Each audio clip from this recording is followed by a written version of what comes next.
यह कहानी पाकिस्तान के लाहौर की हीरा मंडी जगह की है, जहाँ की युवतियाँ कला, संगीत, साहित्य इत्यादि के लिए बेहद मशहूर हुआ करती थी।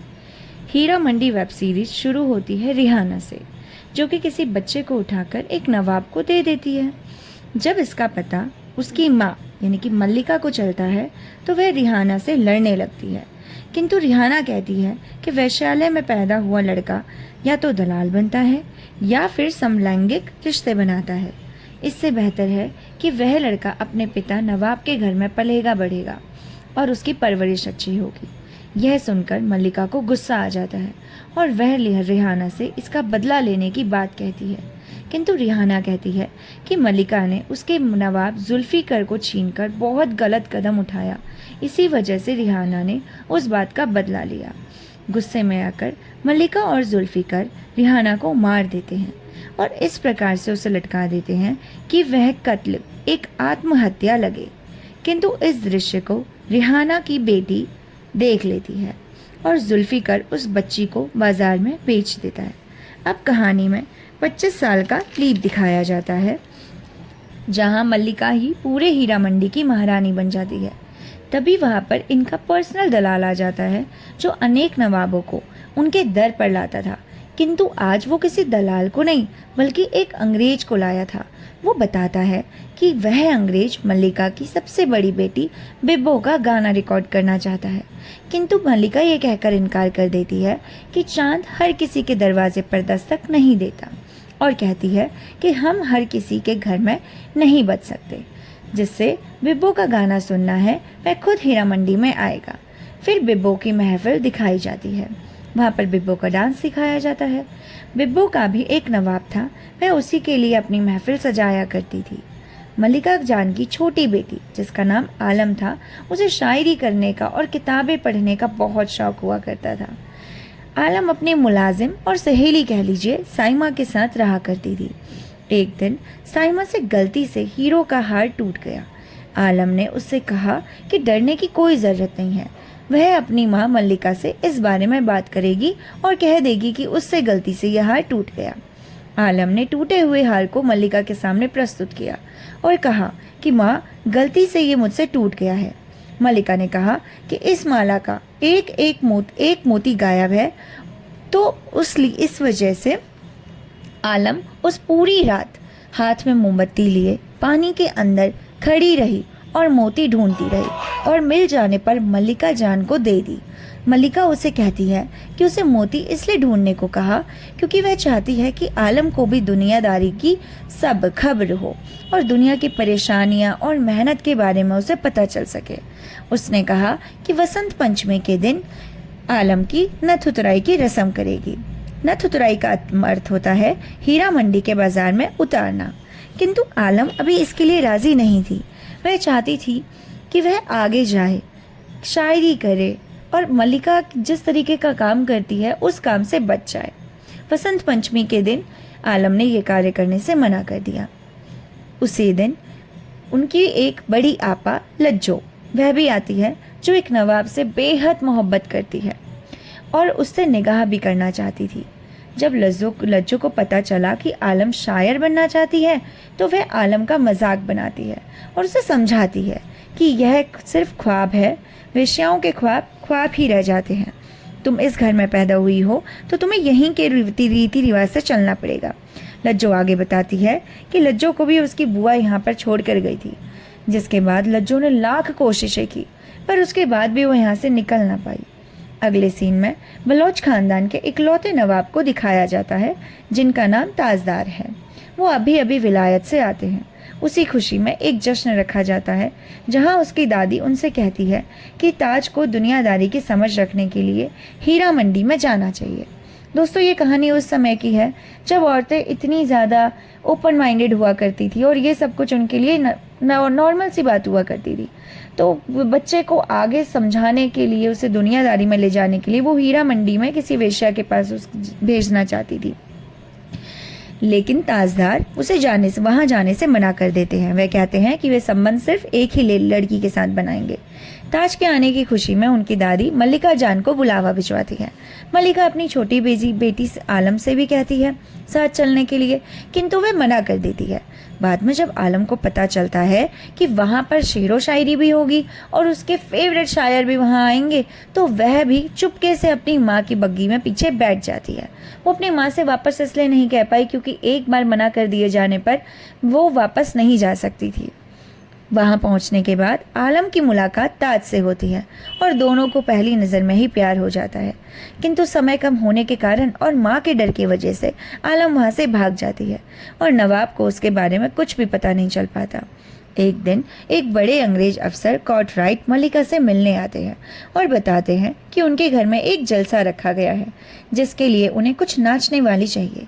मल्लिका पैसे के नशे में चूर होती है, गुस्से में उन्हें मना कर देती है और अब कार्टराइट अपना इतनी ज़्यादा इंसल्ट बर्दाश्त नहीं कर पाते और मल्लिका के दलाल को बुलाते हैं। वही दलाल जो मल्लिका के लिए बहुत सारे नवाबों को लाया करता था। दलाल के साथ वे संबंध बनाते हैं और मल्लिका के कुछ राज उनसे निकलवा लेते हैं। वहीं मल्लिका जान को यह पता चल गया कि आलम उस जलसे में शामिल हुई थी। उसने उसकी सभी पुस्तकों पर आग लगा दी और उस तरफ को घुंघरू फेंकने शुरू कर दिया। इधर बिब्बो को अपने नवाब से बातों बातों में पता चला कि अंग्रेज हिंडरसन आज जुलूस में शूट एंड साइट का ऑर्डर देने वाले हैं। बिब्बो आलम के साथ किताब लेने के बहाने बाहर आ जाती है। वह आलम को किताबों में व्यस्त रखती है और व्यस्त रखने के बाद अपने सीक्रेट मिशन पर निकल जाती है। बिब्बो अंग्रेजों के खिलाफ छेड़ी हुई जंग में शामिल थी। वह भी एक क्रांतिकारी थी। इधर किताब ढूंढते वक्त आलम फिर से ताजदार से टकरा जाती है। आलम और ताजदार अलग अलग बाहर आते हैं। जब आलम बाहर आती है तो जो शांति प्रिय तरीके से जुलूस निकल रहा था वहाँ पर अचानक ही गोलीबारी हो जाती है। ताजदार आलम को बचाने के लिए वहाँ पर आते हैं और उसे बचाकर साइड कर देते हैं, लेकिन इनकलाब जिंदाबाद के नारे सुनकर उनके भीतर का क्रांतिकारी उठ जाता है और वे उन लोगों के साथ शामिल हो जाते हैं। वहाँ पर एक इंस्पेक्टर उनके ऊपर गोली भी चलाने वाला होता है, लेकिन उसके ऊपर खुद ही गोली चल जाती है तो ताज उससे बच जाता है। वह वापस आता है तो आलम उसे नहीं मिलती। शहर में कर्फ्यू लगा हुआ था और उसी दिन रिहाना की बरसी भी थी। उस दिन मल्लिका और वाहिदा का बहुत ज़्यादा झगड़ा हो गया क्योंकि वाहिदा रिहाना की कोठी पाना चाहती थी। गौरतलब है वाहिदा, रिहाना और मल्लिका ये तीनों ही बहनें थी। सबसे बड़ी रिहाना, उसके बाद मल्लिका ने रिहाना का कत्ल कर दिया था और फिर उसके बाद वाहिदा ने ये सब कुछ सीन देखा हुआ था। तो वाहिदा ये सोच रही थी कि शायद वो बच जाएगी इससे, क्योंकि उसने अपनी बहन को देखा हुआ है मल्लिका को, तो मल्लिका के टुकड़ों पर वो पल जाएगी और रिहाना की कोठी उसे मिल जाएगी। अब रज्जो का दीवानापन अपने नवाब जोरावर के लिए बढ़ता जा रहा था। दिन भर वह शराब के नशे में चूर चूर रहती थी। बिब्बो ने उसे समझाने की बहुत कोशिश की, लेकिन रज्जो ना मानी। इधर वाहिदा अपनी ही बेटी से चिढ़ने लगी थी क्योंकि उसके चेहरे पर दाग था और दाग होने के कारण कोई भी नवाब उसके पास नहीं आता था। जो भी बचा कुचा नवाब आता था उसकी नज़र अब वाहिदा की बेटी पर जाने लगी, इसलिए वाहिदा अपनी ही बेटी से चिढ़ने लगी। उसके इस बर्ताव के कारण उसकी बेटी भी अपनी माँ से रौश खाने लगी और दोनों के दोनों झगड़ा करने लगे। वहाँ पर बिब्बो आई और उनके झगड़े को निपटाया। अब लज्जो को जैसे ही पता चला कि जोरावर की शादी हो रही है तो उसे पागलों की तरह अपने देखे हुए सपने बताने लग गई, लेकिन जोरावर को अब लज्जो में बिल्कुल भी इंटरेस्ट नहीं था। तो उसने लज्जो को बोला कि मेरी शादी में ज़रूर आना। लज्जो शराब के नशे में धुत होकर जोरावर की शादी में पहुंची, बिल्कुल दुल्हन सी सच कर। वहाँ पर उसने जोरावर को दोबारा से अपने दिल की फीलिंग्स बताई कि वो उससे बहुत प्यार करती है। जोरावर ने लज्जो को एक तमाचा मारा। इसी बीच वहाँ पर मल्लिका पहुँच गई और जोरावर को बताया कि वह जो नवाब होने का घमंड दिखा रहा है, दरअसल वह भी हीरा मंडी की ही पैदाइश है और वह मल्लिका का ही बेटा है। मल्लिका उसी समय रज्जो को लेकर वापस आ गई, लेकिन उसी रात लज्जो ने इंसल्ट की वजह से अपनी आत्महत्या कर ली। कुछ समय पश्चात रिहाना की बेटी फरीदन आ गई, जो बिल्कुल रिहाना जैसी ही थी। वह उसी कोठी में रहने आ गई जिस पर वाहिदा की नज़र थी। फरीदन ने मल्लिका के दलाल से मल्लिका की कार्टराइट के साथ दुश्मनी की सूचना निकलवा ली। फरीदन कार्टराइट को सेड्यूस करती है और अपने वश में कर लेती है।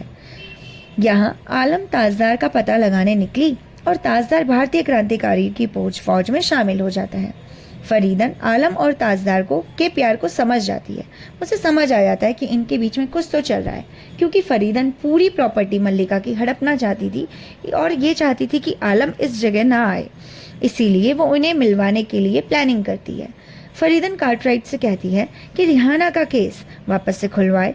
इस बात से मल्लिका और उसके नवाब डर जाते हैं।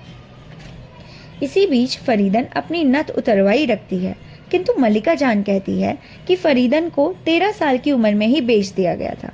उसके बाद ना जाने उसने कितने लोगों के साथ शारीरिक संबंध बनाए थे, और नथ उतरवाई सिर्फ उसी के साथ की जाती है जो कि वर्जिन हो। नथ उतरवाई उसकी नहीं हो सकती, लेकिन फरीदन अकड़ जाती है। वह कहती है कि अगर आप में दम है तो आप रोक लीजिए। मल्लिका भी उसे हराने के लिए बिब्बो का आखिरी मुजरा रखवा देती है।